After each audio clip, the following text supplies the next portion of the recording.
Past the hills and rivers wide, where wildflowers freely bloom. In this land with skies so open, where can our children play?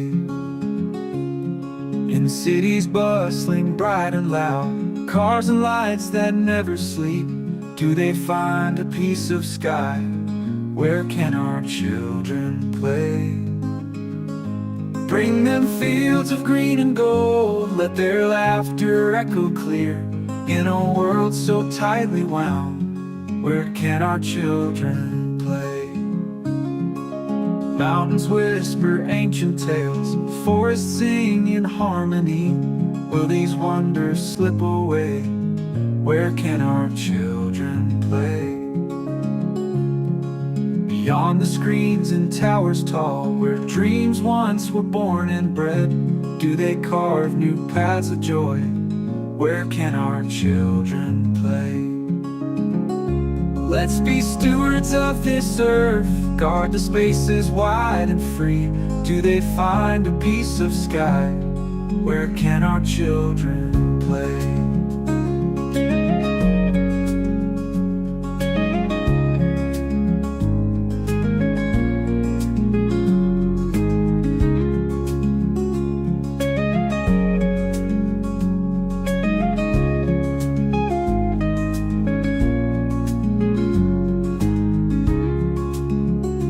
Bring them fields of green and gold, let their laughter echo clear. In a world so tightly wound, where can our children play? Bring them fields of green and gold, let their laughter echo clear. In a world so tightly wound, where can our children play?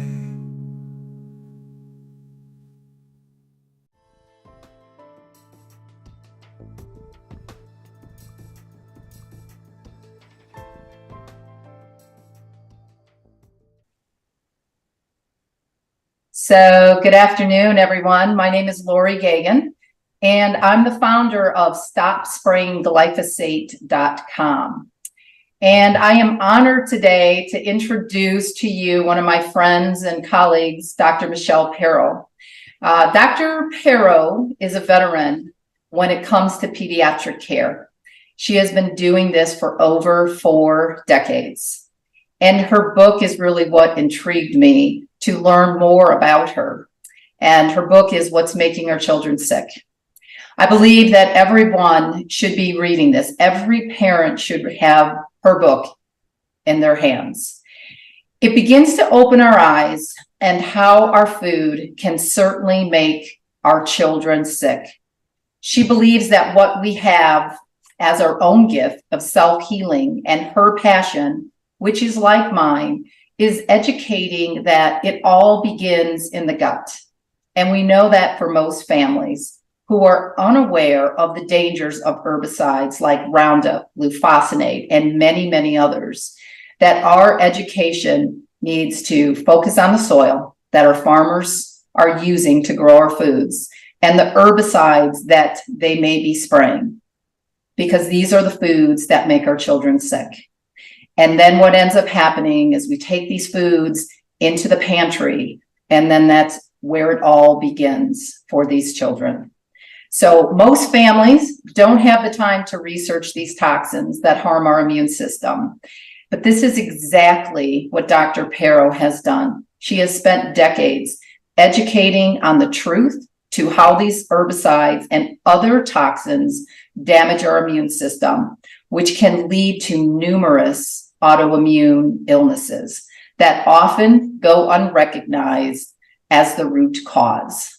So, Dr. Perro, it's great to see you, and I'm really super excited, especially about this interview. I've been a huge admirer of yours now for decades, and especially how you teach in the world of the toxins that we're now living in. And most doctors don't even talk about root cause. They don't talk about the gut. They don't talk about stool, and they don't talk about how these toxins impact us.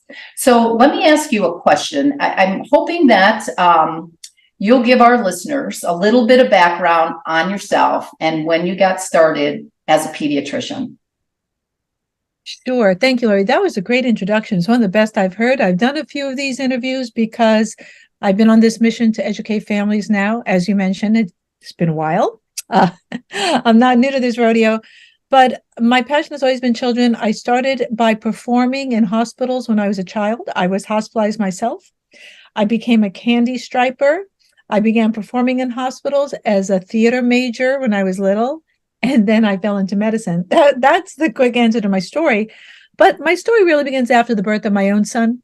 And he had some health challenges. And I had the serendipitous encounter with an MD homeopath who I still adore. Her name is Dr. Ikenze, and she's local in my area in Northern California. And she told me a remedy to give my son, and he was better within 5 minutes. Lori, I'm a pediatric emergency room physician, as you know, now your listeners know, by training. I don't do it anymore. And I knew there was nothing else for my son.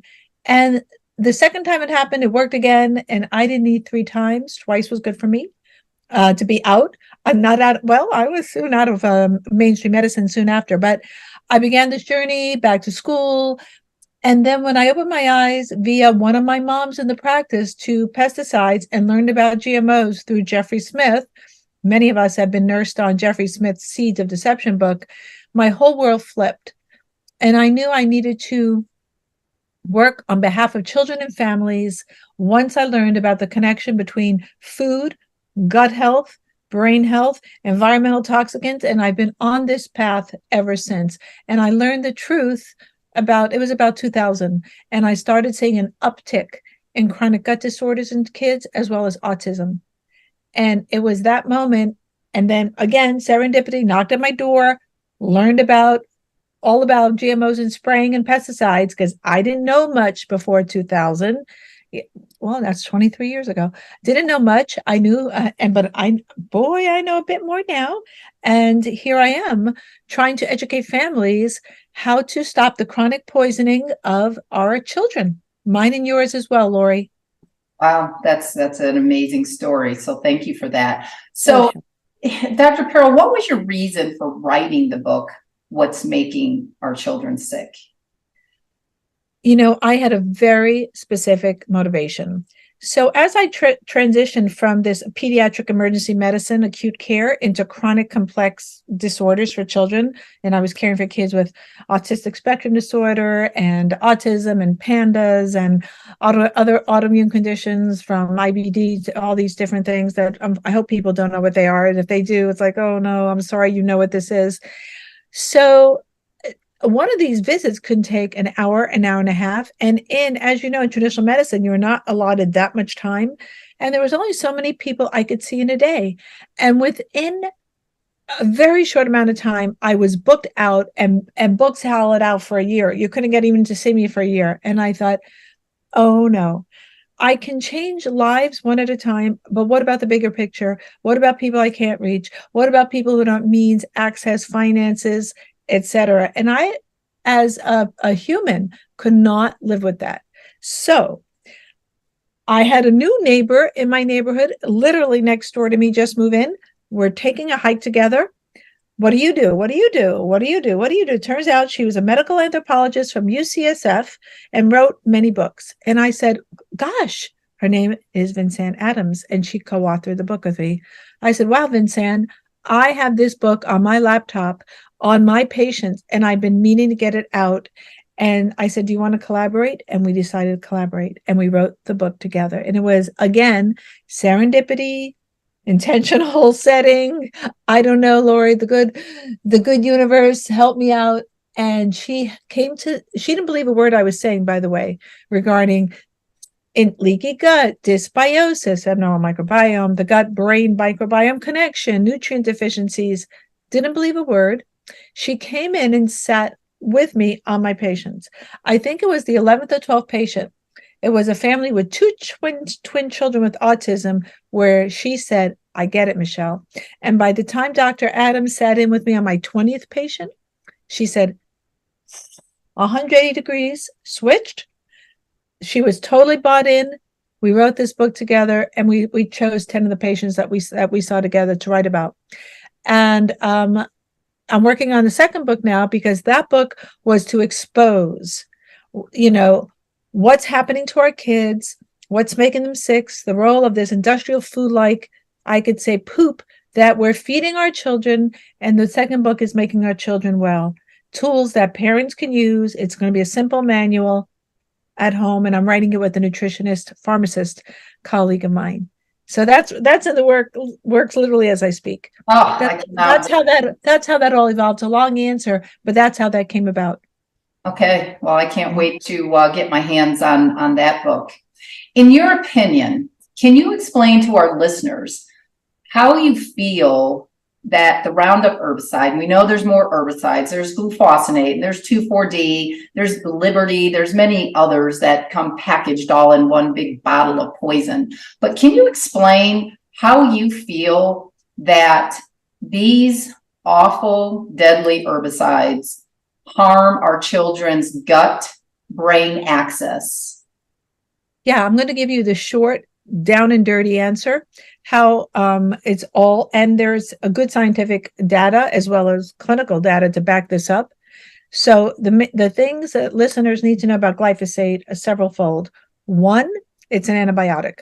So data for sure, it was patented as an antibiotic in 2010. Plenty of research out of Germany in 2013 and 2015 that showed that it killed off the beneficial microbes and promoted the growth of pathogens such as salmonella and some clostridia, killed off the lactobacilli and bifido. So it kills off these microbes. You need these microbes not only to coordinate and orchestrate your immune function, but these microbes also make neurotransmitters. And those are the chemicals that run your brain. 80% of the calming neurotransmitter, and Lori, I know you know a lot about this through your own work, is made by your gut microbes. Now, your brain also produces some of these neurochemicals, but the majority is made by your gut microbes. We know they're under attack from glyphosate. Additionally, there's many things glyphosate does, as well as other glyphosate-based herbicides, but additionally, it's a metal chelator, which means it binds minerals. And it binds the necessary minerals, which are cofactors in the reactions that run, for example, your brain, among many other functions like zinc, magnesium, copper, manganese, crucial for brain function. So we have this one amino acid-like substance, glyphosate, N-phosphonylmethylglycine. It's a glycine analog. It can be almost considered an amino acid, very small. It can be substituted, glyphosate, for glycine, and that's the work of our friend Dr. Seneff and Dr. Samsel. And so we have this, we're eating it every day. It's in everything. Even organics have been contaminated glyphosate, 5 to 9% of organic crops, where our children are eating it 2, 3, 4, 5, 6 times a day if they're babies. It's in formula, it's in vaccines, it's in the air, it's in the water, it's in their food. We are inundated with it. So causes abnormal microbiome, no neurotransmitters to run the brain, no mineral cofactors to run the brain, and it impairs detoxification through a certain pathway in your liver called the cytochrome P450 system. So you can't clear these toxins, average of 6 pesticides in a food, as well as the myriad plastics, POEA, PFOA, and all the other fluorinated compounds, air, particulate matter in the air, and the fires, etc. We need this system to detoxify. Kids are overloaded, can't clear the toxicants. Their brains aren't working because their gut's not working because of what we've done through chronic poisoning of our food. It needs to go yesterday. There's no excuse for any herbicide. Pesticide is the overall arching word. Herbicide is specifically plants, fungicides, insecticides. They're all pesticides. We need to ban pesticides for the sake of our children as well as wildlife. Agreed on that. So, Dr. Perro, I wanted to bring up an important amino acid, and one that our dear friend, Dr. Don Huber, often talks about. Dr. Huber is one of the most well-known scientists in the world who educates and researches on the dangers of Roundup and what this deadly herbicide does in the body and how it harms our soil. This herbicide depletes the nutrients found in healthy soil, Tryptophan is one of the most important amino acids that our body does not make. It has to come from the foods we eat or by supplement. And some of the foods would be chicken, eggs, turkey, nuts, and cheese. But when the soil equals dirt, meaning it's missing nutrients and what used to be healthy soil, due to the farmers who spray these harmful herbicides, these nutrients are killed off in the soil. Root cause of emotional issues are often missing key amino acids that are found in the body and the brain that come from food. When the nutrients don't exist in the soil, they barely exist in the body unless someone is supplementing them. And most people aren't even aware of what tryptophan is, so knowing that they would need to supplement would be an unknown to them. Tryptophan converts to 5-HTP, which then converts to serotonin. And as you well know, Dr. Perro, serotonin deficiencies can lead to emotional issues as well as gut issues, hence the gut-brain axis. And we know that serotonin deficiencies are on the rise. And when adults and children end up in the wrong hands of the wrong doctor, they often leave their doctor's office with a big pharma prescription that rarely works and comes with many side effects. So education is the key for these families as they start moving over to an organic lifestyle.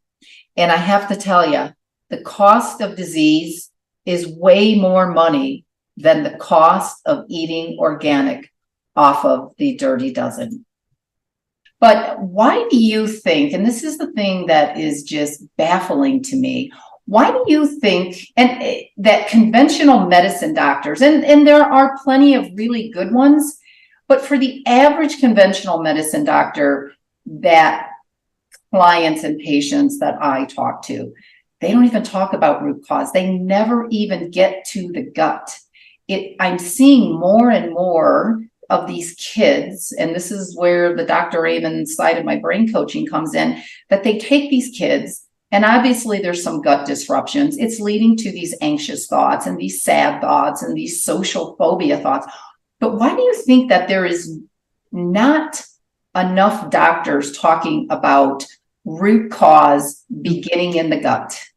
So this is why I think it is, and this is my opinion, certainly, because I've been through medical school. I'm a classically trained physician. Now, granted, that was, 40 some odd years ago, but from what I can see, having worked with medical students, which I have, and still seeing the curricula of medical schools, not much has changed in terms of that. They are not taught root cause medicine. They are taught symptom-based medicine. So they are programmed. And when I mean programmed to think of a certain way, that if there is a symptom, that the way you treat it is with a pharmaceutical agent and you block the symptom. And they're given a year of pharmacology. I was part of that club, a year of pharmacology. I received 2 hours of nutrition. And that was basically, should have been zero. I learned nothing. But additionally, not only is there's no understanding of root cause medicine, and we know that Rockefeller and his brother-in-law, whoever he was, Flexner, drove it out in 1910 with the Flexner Report. Homeopathy, natural medicine, herbal medicine was how Americans practiced medicine until 1910, when Rockefeller brought in his, war product leftover pharmaceuticals from industry, and we've been using them ever since. So that's the model. But there's also an arrogance that's taught as if that other medicine should be shunned. It's juju medicine. It's invalid. There's no validity to it. And they're not exposed, to, even though some medicines are more acceptable, like acupuncture, for example, here in Northern California, Kaiser, a big nonprofit, in theory, nonprofit medical center does offer acupuncture, but it's downplayed, poo-pooed, disregarded, and treat it as like, the stepchild, the Cinderella story. It's awful. So if you said, hey, what about let's use some elderberry for that immune function? They're like, yeah, right. As if that's going to do anything. It's this kind of insidious arrogance that's instituted along with the training. When you get out of medical school and you start your residency, because everything is so scripted now, because of insurance companies and this tight control on physicians, you have to play in the sandbox. And if you wanted to write a patient for some vitamin D or vitamin D level, insurance companies don't even cover it. And they say, oh, you get a lot of pushback from nurses, from other people, from your staff, your attending physician. You're not, even as a young buck doc, if you wanted to veer out of the system, you're quickly clamped down. Because the average medical student owes about $333,000 when they come out of training, they then have to go into these jobs to make money where they're on the loop of seeing 30, 40, 50 people a day, almost impossible to know what you're doing. And they become a slave to data entry. They just become this relationship with a computer, and they're not even seeing people anymore. They are unallowed to veer off what they've been trained. And because they have to see so many patients, that there is no time for root cause medicine, which is more time consuming. So the whole system is set up for prescription writing. That's, in my opinion, what happens, the sad story. And then to get where we get, people like myself, and there are many others who've become, I call myself an integrative physician or integrated pediatrician. We've had to literally self-train. So even though I went to homeopathic school, I did get my degree in homeopathy. I've done mostly a lot of self-training. I've literally trained myself to become a naturopathic doctor is what I've done through many courses. And as you can see behind me, I'm an avid reader. I read all the time. I'm constantly going to courses. I've been doing that for about 30 years and have trained myself to think in this way. But you have to really want it. Many physicians are starting to do it now because their own children are sick. So they're recognizing like, what I just learned for the past 4, 6, 7, 20 years is not working for my own. And some of those young docs are waking up. But it's awful when it has to be your own kid. Right. But I think that sometimes when that happens, it trains them to be a better physician, a better doctor, because I think that they start realizing that big pharma is not the answer to treating diseases. And I'm a firm believer too, that sometimes you need Eastern and Western medicine together, but it's not where we should be starting. Absolutely not, Lori. So we have to get off this pharmaceutical model.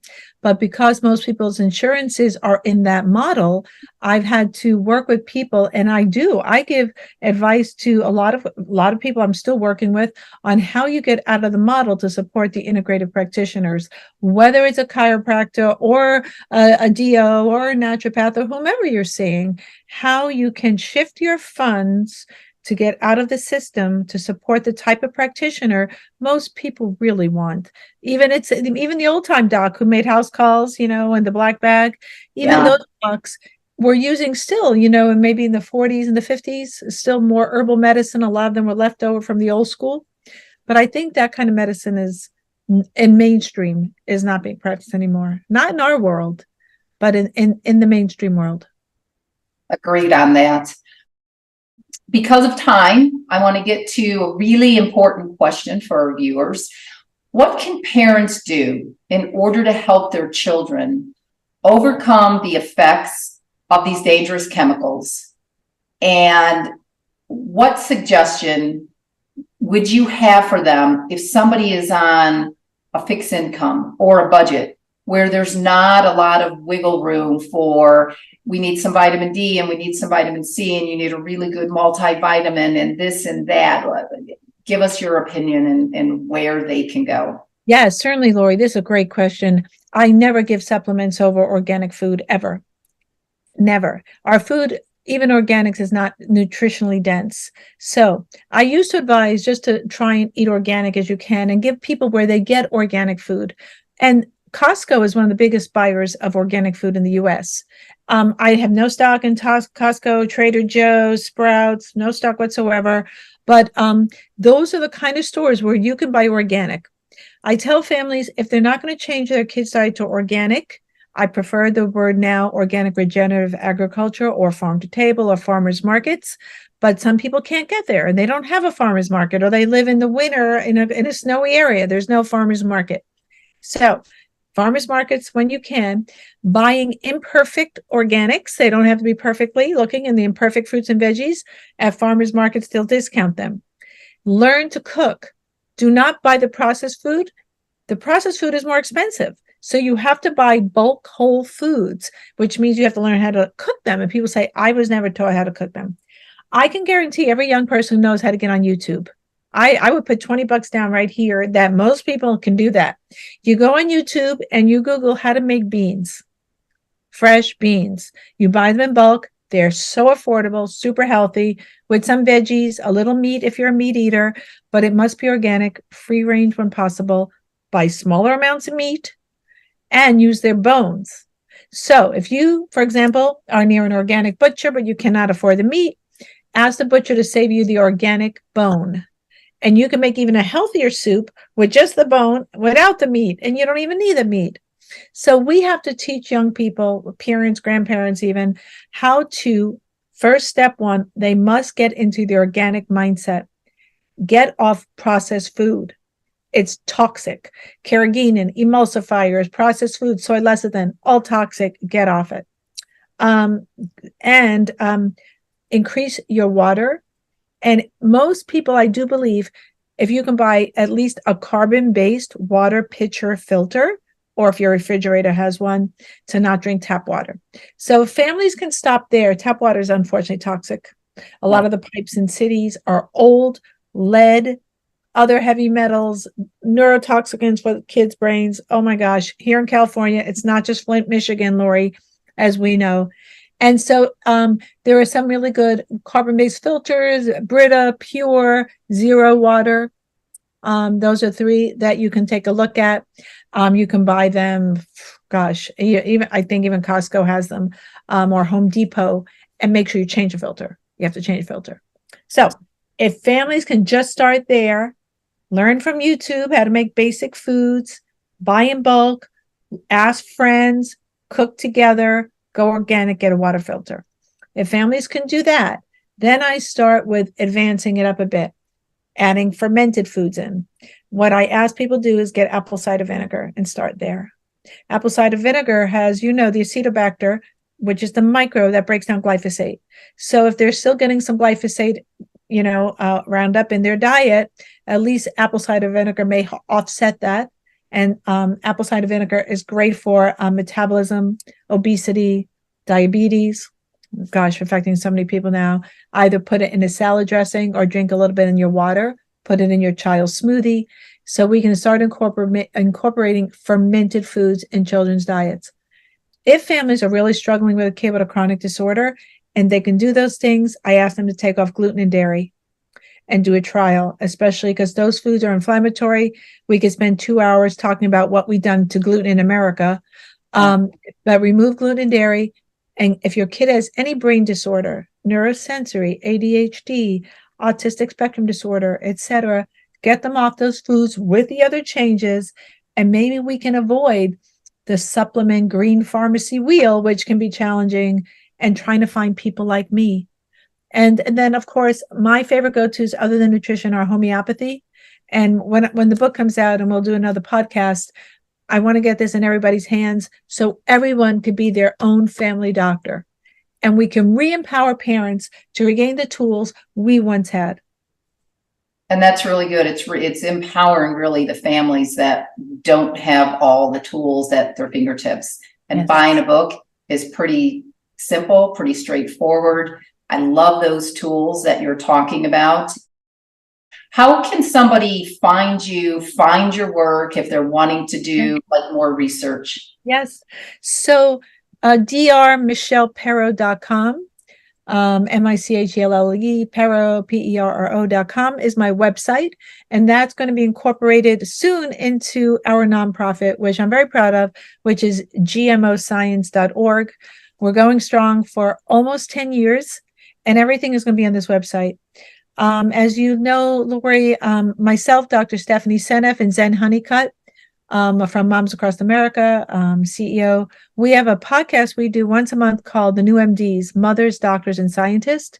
And we're tackling all these subjects. We're on Facebook. Our next one we're doing is next week on Alzheimer's. And we have that on Facebook and YouTube. And that will be under All GMO Science. That's what I'm working on literally as we speak, if I can keep my tushy in a chair long enough to do the work. And so, but listening to as many different perspectives, as many podcasts like yours, Lori, going to Environmental Working Group, that's a great source. Moms Across America, super good source. Made Safe, Amy Ziff's place. These are where people need to switch their attention. And if I beg people, get off mainstream media, get your kids off that TV, please monitor their devices. Don't let them do TikTok and these other mind capturing social media things, which are definitely targeting children. So shut the TV. Agreed on that. Well, thank you so much. And what was the name of that website that you're doing once a month again? So we're doing the New MDs, and it's on the New MDs is on YouTube and Facebook, and it'll be soon found by September on gmoscience.org. It'll be there living as well.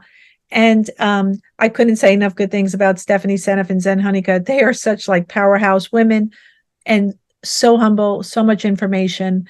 And I'm very proud of the women that we all network with and collaborate with, Lori, because we are changing the conversation on behalf of our kids. And that's where it needs to start. So thank you so much. I'm so grateful for your time today. I will go ahead and get this posted as well as that website. And I think everybody should take a look at it. And for those of you who have not read Dr. Perro's book, What's Making Our Children Sick, go online and get a copy. You can even get like used copies that people have, reread, and then they're selling them for super cheap. So every parent should have that as a tool in their pantry. Thank you for that. Dr. Perro, thank you so much, and we will chat later. Thanks, Lori. Bye.